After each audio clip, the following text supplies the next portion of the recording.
disturbing videos have surfaced from the Ozoro Festival in Delta State showing men chasing and assaulting women in the streets. Currently, 5 people have been arrested, including the festival chief organizer. And we need to talk about this because what happened in Ozoro Delta State is not culture, it is crime. On the 19th of March, some videos surfaced online showing some group of men chasing and physically assaulting women in Ozoro Delta State. Honestly, the videos were extremely disturbing that it spread like wildfire across Nigerian social media platforms. Warnings were quickly issued for female students around that area to stay indoors. The following day, being the 20th of March, Delta State Police moved fast. 5 suspects were arrested, including Chief Omorede Sunday, who happens to be the festival's chief organizer. Authorities have vowed to prosecute everyone involved in this atrocity under the Delta State Violence Prohibition Law. Community leaders and the government have both condemned the attack, stating clearly that what happened had absolutely nothing to do with the purpose of the Ozoro tradition, which is centered around fertility blessings. Let me say that again. Even the people who organize this festival are saying that this is not what the tradition is all about. To address something head on, something similar happens in Nigeria.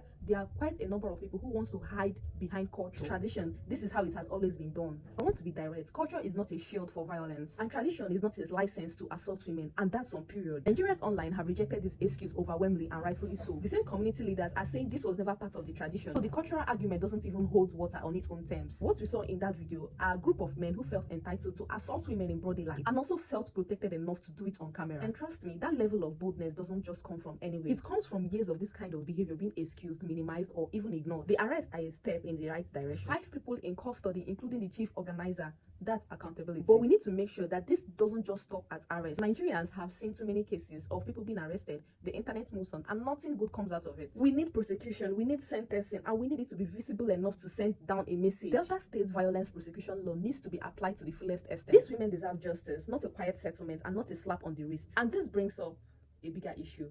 Women in Nigeria, at markets, at festivals, on the streets, and even in their own communities, still face a level of vulnerability that we do not talk about enough. The burden of safety shouldn't just fall entirely on women by being told to stay indoors. The burden should fall on men choosing not to be violent. Now, I think about the women who were in Ozoro that day, who went out for a community event and were haunted in their own street. Trauma is real, that fear is real, and trust me, they deserve more than a trending hashtag. They deserve a justice system that actually works for them. Nigeria can be better than this. We deserve better than this. We have to demand better than this. I'd like to hear from you. Do you think that the arrest will lead to the real prosecution? And what do you think needs to change for Nigerian women to be safe in public events? Drop your opinion in the CS and share this video, because these women deserve more than just a tweet. Their story needs to be heard beyond a tweet.